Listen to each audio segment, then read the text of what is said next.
I'm going to tell some of the stories from When the Smoke Goes Straight Up, and the stories were told by my grandfather, Edward Edmo, and my uncle, Rusty Houts, and some of the other elders at Fort Hall.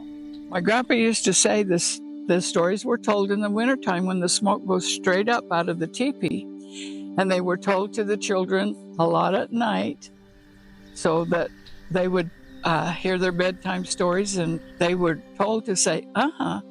And when he heard no more uh-huhs, he knew that the children were asleep. But before they'd go to sleep, he would tell them the purpose of the stories. He'd say, the stories were told to the youngsters so that they would learn the good and the bad and learn from their consequences. Because Ijaput was the main character of the stories, and Ijaput, he was so naughty. And he was always trying to trick someone.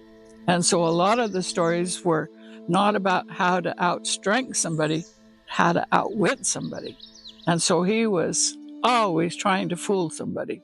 That was his main thing in life, was fooling somebody and getting the upper hand. And Grandma, while Grandpa was telling the stories, she would lay out the little rabbit skin blankets where the kids would lay on them, and she'd be cooking chokecherry syrup.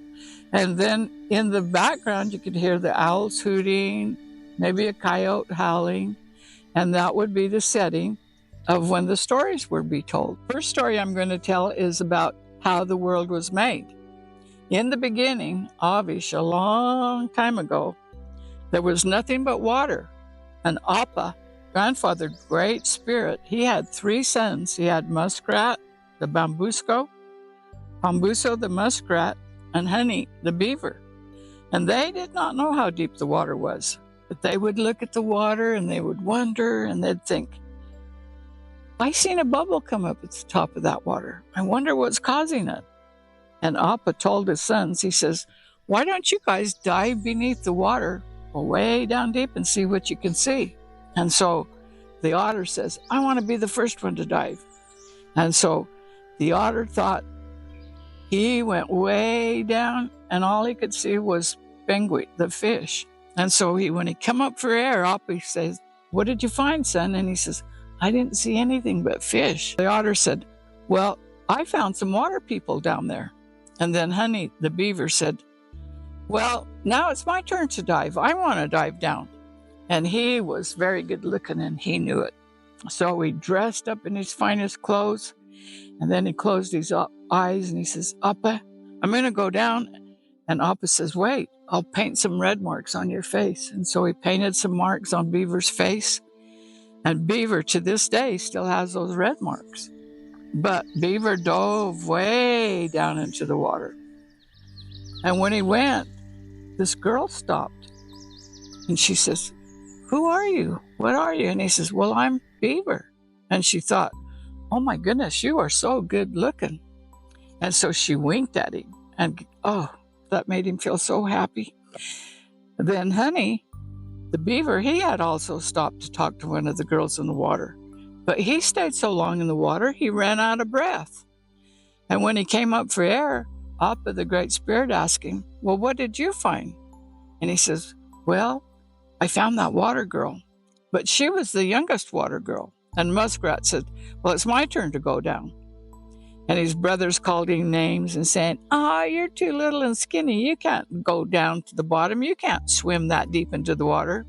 And Muskrat said, I know I can do it. And I heard what you guys had to swim, or had to say. So he swam hard and fast down in that water until, bang, he hit the bottom. And when he hit the bottom, he hit so hard that he knocked himself out. And then he floated up to the top. And so it was evening by the time he made it. And the brothers picked him up, and they pushed on his chest, trying to revive him. And then on the tip of his nose was this piece of mud. And Appa, the great spirit, he was very satisfied. And he took that ball of mud and he started rolling that mud up. And then he started singing some magic songs. And then he blew on that ball of mud until it became very large. And it got so large that that's the size of the earth. That's the size that it is today. And then when Appa, he finally quit blowing, and then he made mountains, and he made streams, and he made trees, and he made all of the animals that covered the earth. And then the last thing he created were the people like you and me. And the rat's tail fell off. I love it.